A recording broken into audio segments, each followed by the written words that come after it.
So we are ready to go. All right. I kind of want to dive just straight in. And from what I read, you started learning guitar when you were younger, or like an instrument when you were younger, and you would play at a place your cousin had, or your cousin worked at, or like your friend worked at downtown in Detroit. And I was wondering where, like, from you, what was your first calling to music?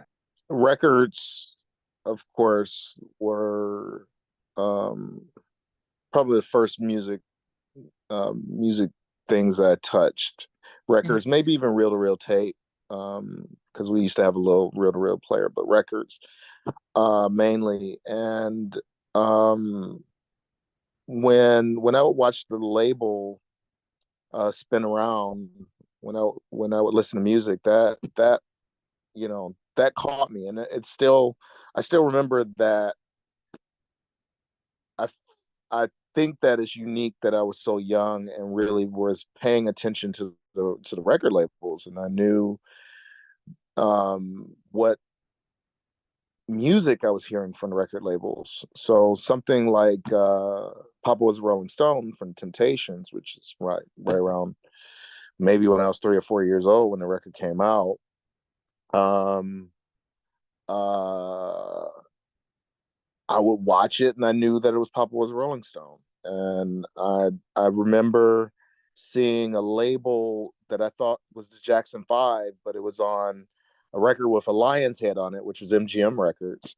And I couldn't figure out why the Jacksons were on this label and not on the blue Motown label. And then later on, in my adulthood, I found out that it was actually the Osmonds, and the Osmonds were trying to pretend to be the Jacksons. And for that to have been a thing for me at such a young age, I I think is pretty unique, and has led me to really follow that extraordinary concept of you know of what visually I got from the music. And you could only get things visually from the music before, because there were no music videos. That there was no music video show, there was no MTV, there was none of the stuff that we know from that made things necessary now in order to hear music, whether you're on YouTube or on IG or TikTok or any of that kind of stuff.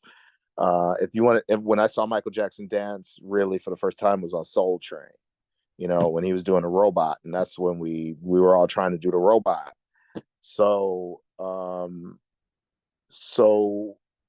that connection to the music is really important. But for me, making music and playing around with instruments and stuff like that, I have an older brother and an older sister. So my brother had a guitar, so I tried to play whatever he was playing. But coming up in a time when synthesizers became a thing, there were these gadgets that I would find um, at the toy store. So when Christmas came, it's like, I want that one. And one of them was like a little handheld oscillator that was a toy, but it was an oscillator, and that's what made me interested, because I love the sound of synthesizers. It's, from that answer you just gave, it sounds like you looked at music from a young age, just from a very observant point of view, where you were looking at record labels and how record labels were pushing these artists to the forefront. Yeah. And it sounds like, you really liked the Jackson 5 and Michael Jackson as an artist, and also the sound that they produced as well. Are there any other music inspirations that you had at a young age? Um, I mean, everything that I was interested in from the radio was a big thing. But George Clinton, Parliament Funkadelic, Roger Troutman, and Zapp. Those were Rick James. Those were guys that really hit me um, to my core. But around 19, I don't know, like the early 80s. So let's say uh, Gary Newman, he made a song called Cars. That was a big deal. And if you think about it now, it's a novelty record. And I was 10 years old when it came out, 11 years old when it came out. So, you know, when you're 11, you like novelty records. So, but he was using synthesizer, only synthesizer, you know. And then when I found out about Kraftwerk in 1981, again, the song that was a big song for them, which was a novelty record called Pocket Calculator, was a big deal for me. But another song that they made called Numbers, which was what blew the roof off of black music and at the time, because from that record, um, Planet Rock from Soul Sonic Force, Africa Bambaataa, was a direct descendant of that record, and then that changed the face of how young Black America was listening to music. Um, so, you know, I had those funk influences from Rick James and George Clinton and Zapp, and then those got really locked in with these European influences from Germany, like with Kraftwerk, and from London with Gary Newman, and that was a main thing for how I even interpreted and loved music from that point on. And Prince was a huge influence on me as well. Yeah. Prince was huge, so I can't not include Prince in that, because Prince was the guy who, and Prince came around singing about sex around right around the same time, 79 with Dirty Mind. No, I'm sorry, 79 might have been Prince. And then Dirty Mind came after that, maybe 80, 81. And then Controversy, and, you know, being a 10-year-old boy, 11-year-old boy, and somebody singing about sex. It's like, hell yeah. Yeah. Hell No, yeah, I'm into this. exactly. And I feel like controversy always surrounded Prince, even to his death, all of the scandals he had, with music and with personal life. But I mean, all those artists that you mentioned, the people that really shaped like the Black youth at that time, they have a really emotional quality to their music that I sort of see reflected in your own music when you also incorporate elements of like jazz and classical music to your discography and to your records, and it sounds like it's a natural process for you. Is that right? Yeah, and part of it is that I an early instrument that I learned was timpani, aka kettle drums, No. from when I was in church. I went to a religious school that had a church with it, and they had a big pipe organ, and part of the instruments that went with it was kettle drum and handbells and that kind of stuff. So I did go through learning a lot of that, and then later with concert bass. So by me coming into bringing a classical element to it, comes from, you know, my experiences with those instruments. But also I did have I did see a direct relationship to the voicing in jazz, to uh, being a stripped down version of what was happening with classical music, the from 200 years before. Mhm. That's a very beautiful take. I never really thought of it that way. Um, and so I guess this leads me into the next question, is what was more so of like your "Oh snap, this is a real thing for me" type of moment? Like, "Oh wow, Uh, this is serious." when when um when I got to England, and that was like the old snap moment, because the minute I got off the plane, because I had a girlfriend that I met in Detroit at the time, and she was English, and I went over to I went over to perform as a sideman for Derek May. It's Rhythm is Rhythm, but of course, I went to stay with her, and had she was a professional makeup artist, and one of her clients was Soul to Soul, who was getting to be big at the time. Also, another of her clients was S Express, which Mark Moore became a really good friend of mine and a great mentor of mine. And so the first day I met Mark, and I met Baby Ford, and I met a guy called Gerald, and I met all these people. Um, the first day I landed in London, so I knew this is what was happening. This is what was going to happen in my life. That sounds amazing. And it seems like community and collaboration is a big part of your career. Mm-hmm. Um, and I know you have done a ton of collaborations in your own discography with artists, and you got a Grammy nominated remix. Mm-hmm. Um, could you shed light on maybe what is your most memorable collaboration, and if it's natural that collaboration influences your own artistic vision? Mm-hmm. I mean, of course, from the early days, me and Derek May sitting on the floor of his loft with synthesizers surrounding us, synthesizers and drum machines, and just composing and composing with the idea that we were making this future music. That's a big, you know, first collaboration for me. But to work with Marcus Belgrave and Wendell Harrison and Phil Randlin and Doug Hammond on the Tribe album was amazing. Another mentor of mine, Francisco Mora, who worked with me on Interzone Orchestra. He brought in Craig Taborn, who's fucking amazing pianist, one of the best in the world, as well as Rodney Whitaker, who plays with Wynton Marsalis's orchestra.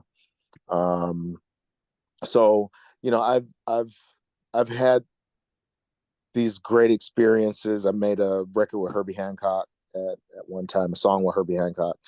Um, but whenever I would do remixes, those I felt were collaborations as well. So I'm a hired gun, but um, my the importance of my doing the mixes were to get the vibe of the artist and then put it into what I do. I think, a remix is also a collaboration because whenever I think of remixes, I think of Mariah Carey remixes of her singles, especially as she kind of unlocked the archive in recent years.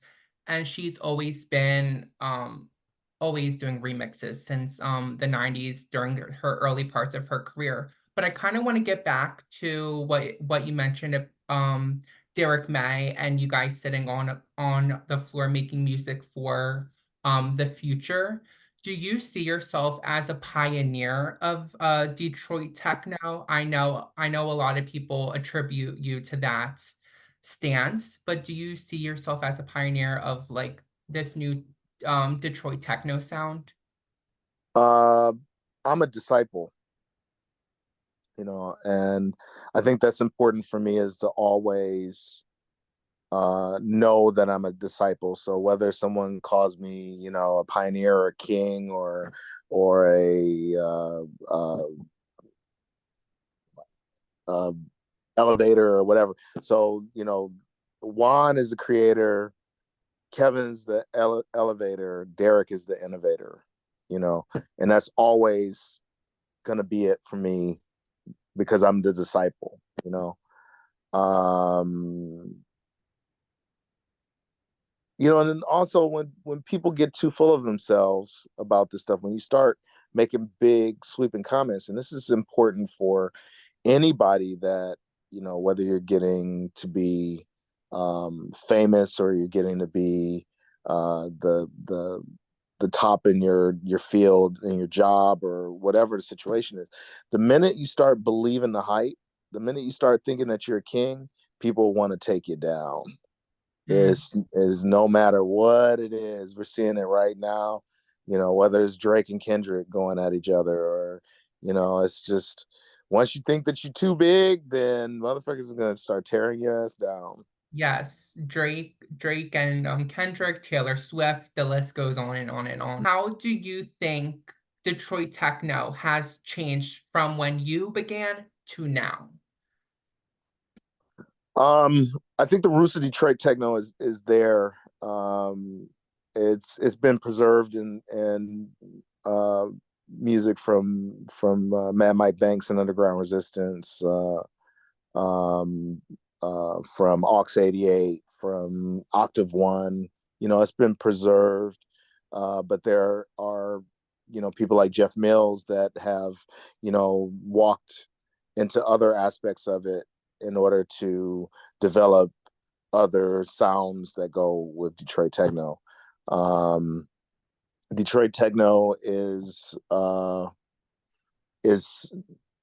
you you can make Detroit techno sound house, but it'll still sound Detroit techno, you Mhm. know?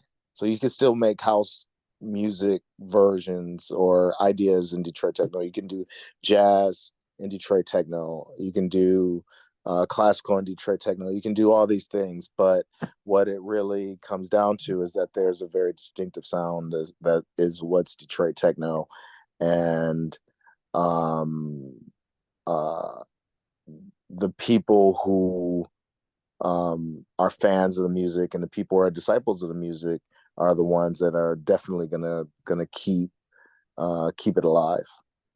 Yeah, and who are those artists that you are like looking at right now of like they are keeping this genre alive? I mean, on the outside, somebody who's not from Detroit but who's a big purveyor of the music is DeForest Brown Jr. He brings philosophy and creativity to the music, with with his written word as well as with his composed music. Of course, we have Kyle Hall and who's from here in Detroit, that's doing great music. Um, uh, I mean, there's too many to mention. Um, Omar S is another guy who's doing a lot of stuff, which is really great. Um, DJ Holographic, DJ Minx, they're giving their spin on it. Maybe a little more house sound, but it's great stuff that's coming out. Yeah, and I kind of want to circle back to remixing because I feel like we left that space a little bit too soon. How do you approach a song to remix it? Do you think every song needs a remix, or is there a particular vision you go into a song with a remix idea? Um, it's like if you make a limerick, a limerick has something that's very locked in with this rhythm. You do a haiku, same thing. There's certain syllables that you have to use in order to make these things. And in order to write a haiku, you have to know the history. In order to know limericks, you have to know the history in order to effectively write these things. And with music and remixing, because I look at remixing as an art, and in order to do effective remixing, you have to know the history, you have to know the formula, you have to know what's gone through with making these remixes. And everybody has a different perception or perspective of what a remix should be. So later on, a remix became, putting "Old Dirty Bastard" on on a Mariah Carey record. That became the remix. Yeah. Um, but the way remixing, the way the history of remixing is um, uh, Tom Moulton and Larry Levan and guys that uh, took a 3 minute song and made it into 12 minutes of pleasure.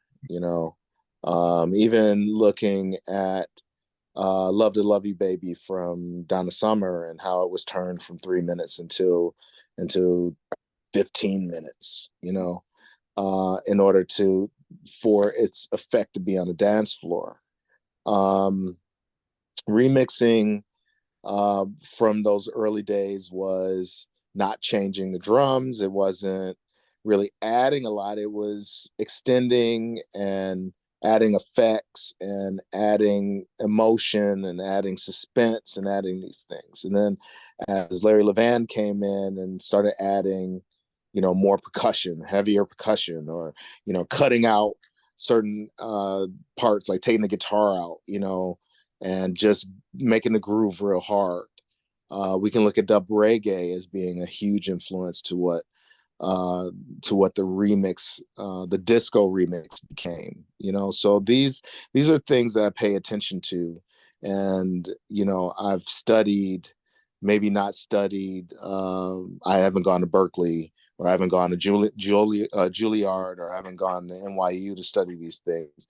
I had to do it by the seat of my pants while I'm on the road listening and all that. But I put the time in to understand what these masters of remixing have done, and I still approach it first of all with that in mind before I start adding, taking, deconstructing, resampling, any of those things. I still look at, you know, the essentials of what the song is, and the essentials of how remixes have been done in the past, and then I start to add more of me to it. Yeah.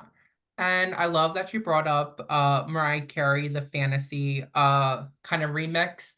Mm, In my personal taste, I don't think it should have been labeled a remix. I think the label was scared of the public viewpoint on it, so they labeled it a remix, even though it was a feature with a rapper. Although they did add some new elements and extend it a bit. But I do want to touch on your Grammy nominated remix with Junior yeah, Boys, yeah. Like a Child. Mhm. And could you tell me what the experience was like collaborating with them on this remix? Well, they came at me and asked me to do the mix.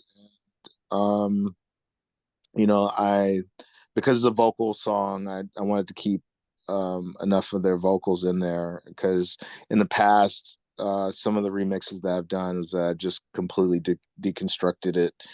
It's like putting sugar into a pot and just turning the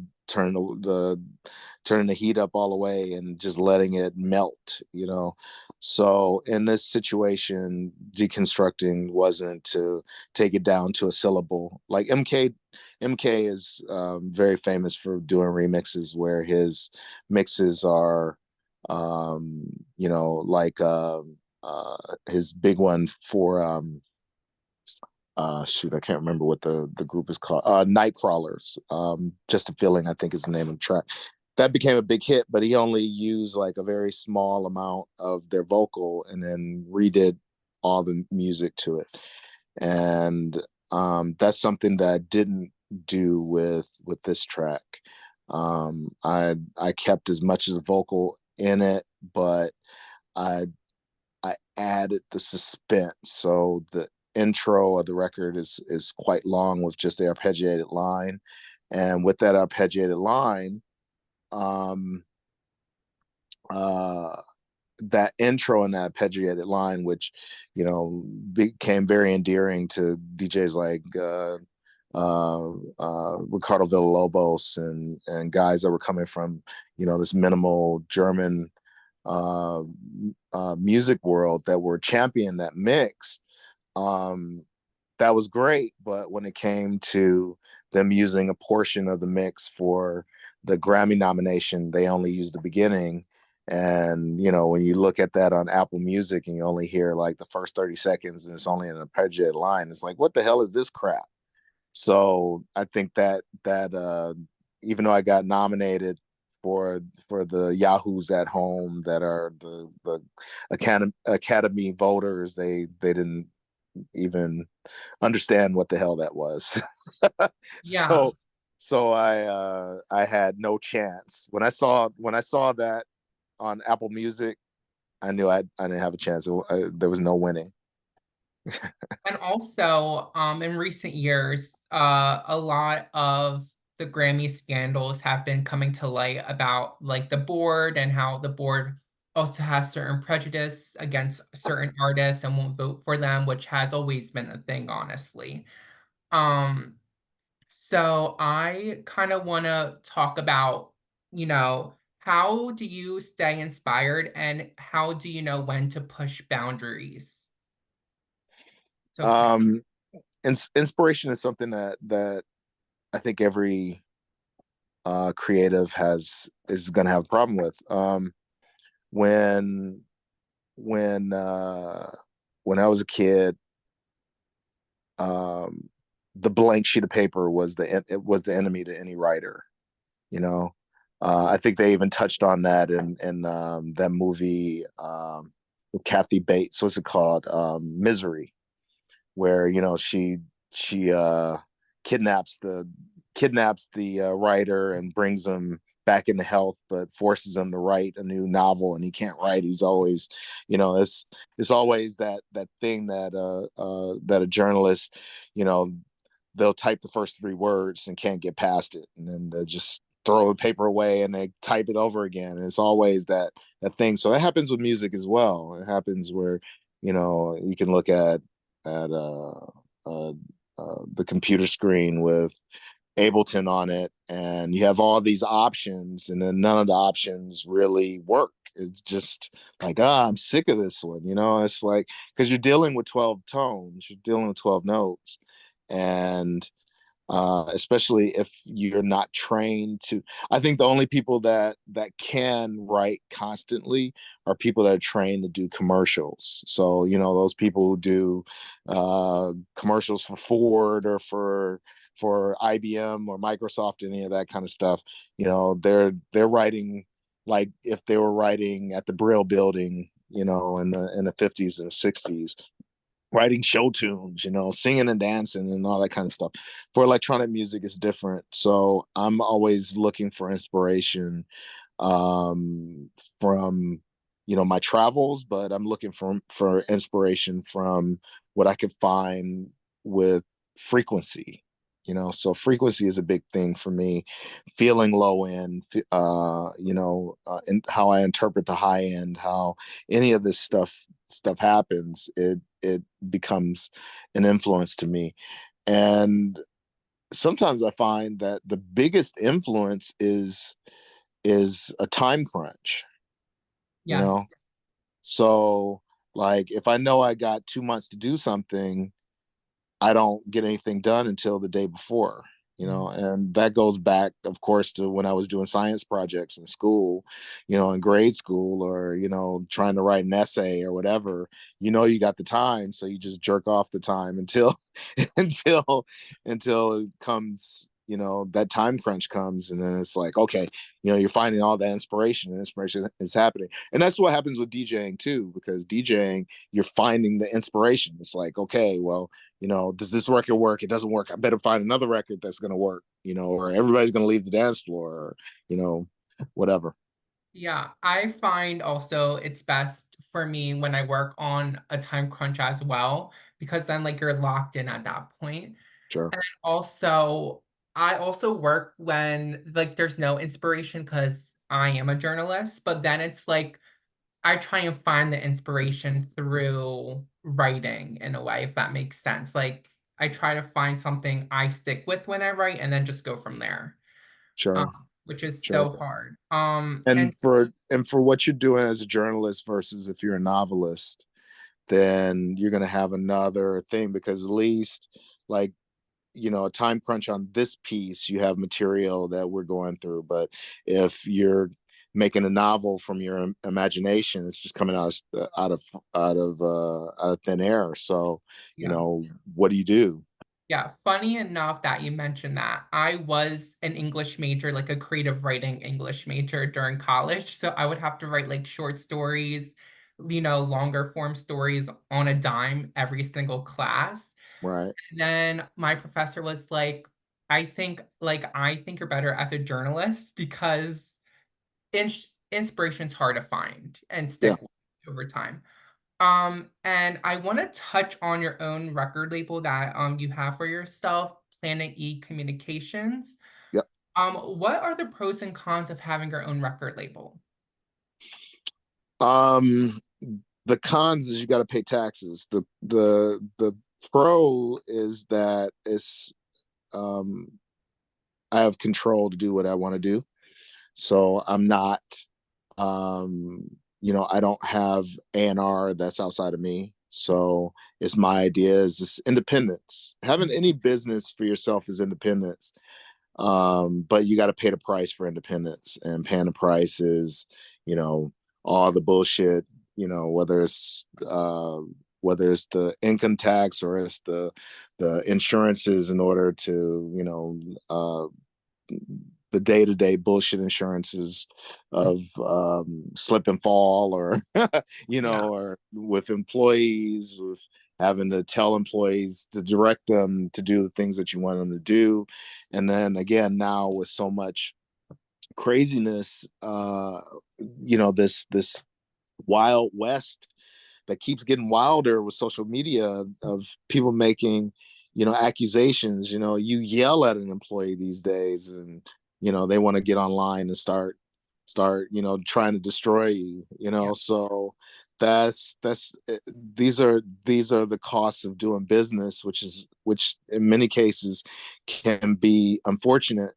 But if you have your independence and you have your freedom to do what you want to do, and you have the right team with you, and they're helping you to do the things, and then you're really benefiting from it. And I looked at remixing, what I would get paid to remix, as being like guerrilla warfare. So I would remix Tori Amos, get that money and put it into my company so I could press my records, so I could do my thing, get equipment, do all the stuff. I would do a remix of, like the Like a Child remix, or I'd do a remix for I can't even think of some of the other people. I did so many of them over the years. But yeah, I looked at it as guerrilla warfare, definitely. yeah. And I think, people from the outside have this the misconception of independent artists as like, oh, they just get to sing and release. And the real thing is they have to find a way to pay for their releases. And Mm. also, they also have to handle their own business. So I talk to independent artists, and some people are just like, oh, I'm just dealing with emails and pressings all day. And then if I have a free day with nothing to do, I do music. So it's not really such like a black and white thing. There's a lot of gray involved in a lot of business because they have to manage Yeah. themselves.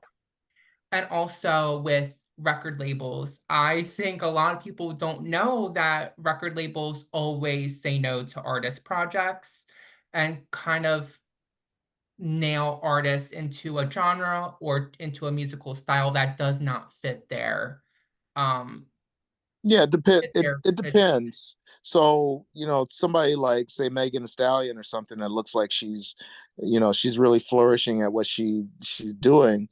Yeah, the production company, or the management company, or even the label that she's dealing with, do want to find 10 more or 20 more Megan Stallions, because they know that with frequency they make cash, Yep. and that somebody's gonna catch. So Megan's on, and then out of the 20 that they put on, there might be one or two that get mild success, but it still pays the bills. Yep. So these are things that are important for businesses that are not artist-based businesses to do, because they have investments, and they're trying to stay in business.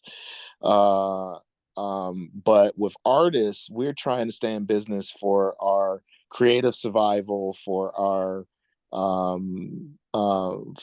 us to be able to, to eat, for us to be able to buy gear that we need to, new guitars, new basses, new synthesizers, mixing console, speakers, you Mhm. know, any of these kind of things. And where, on the norms have the perception that, you're on the road so you're rich, or you're making records so you're rich.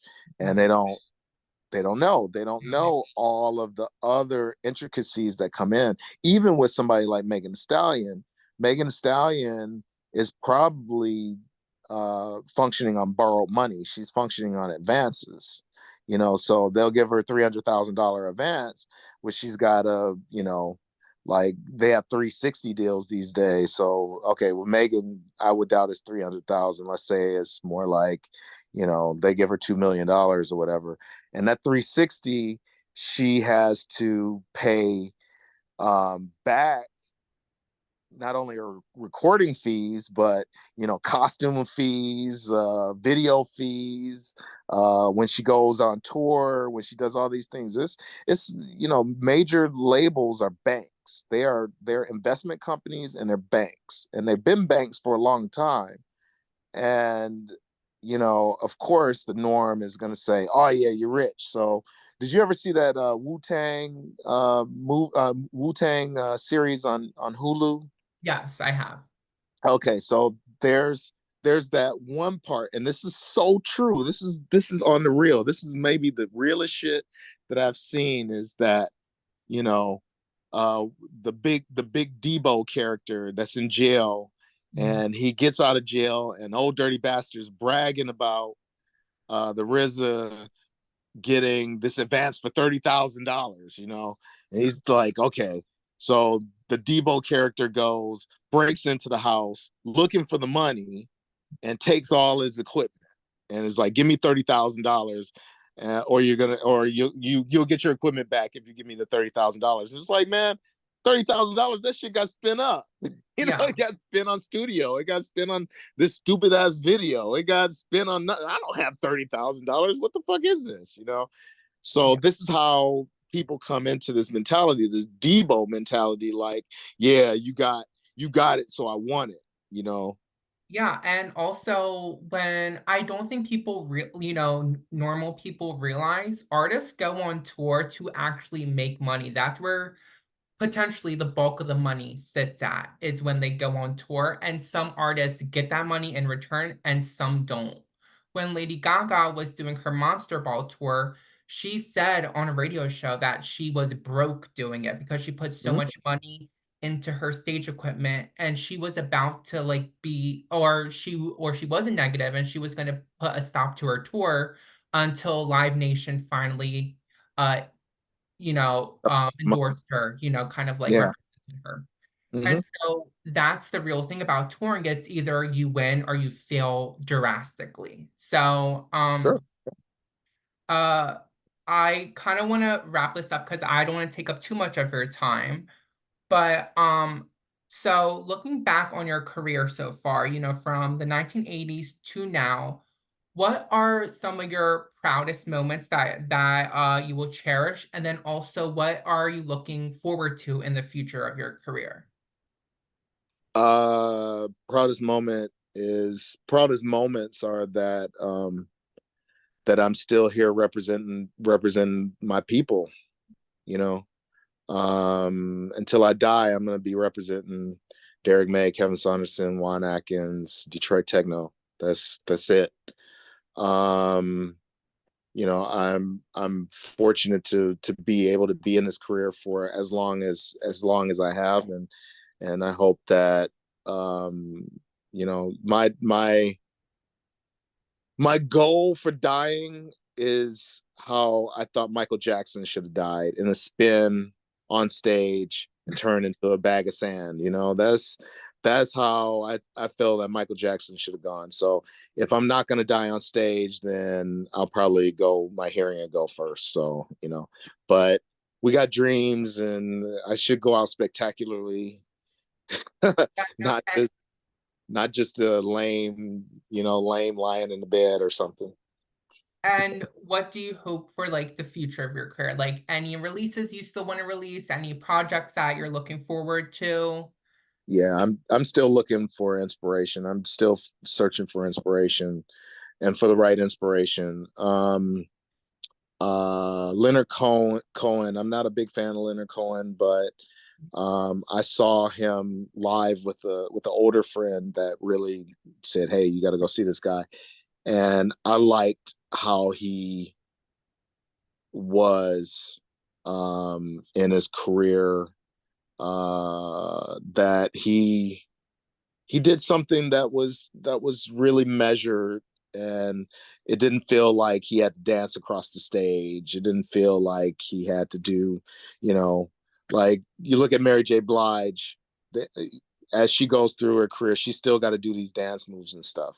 But Aretha Franklin never had to do that, you Yeah. know. And I like Aretha's career, of Leonard Cohen's career, Miles Davis's career. Miles Davis never shucked and jived for nobody, you know, and that's what I expect is I ain't shucking and jiving. I never had to, and I won't. All right. And also one last question.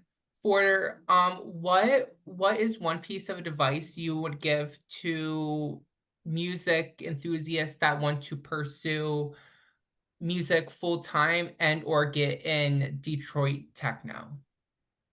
Oh, I mean, now it's a DAW. It's only about a DAW. So the one that's blowing up that everybody's using is FL Studio. So that seems like it's one of the easiest apps to use, and they make it in the iPad as well. So yeah. Well, I guess that's really it. And Okay. I do want to say thank you, Carl, for talking to me.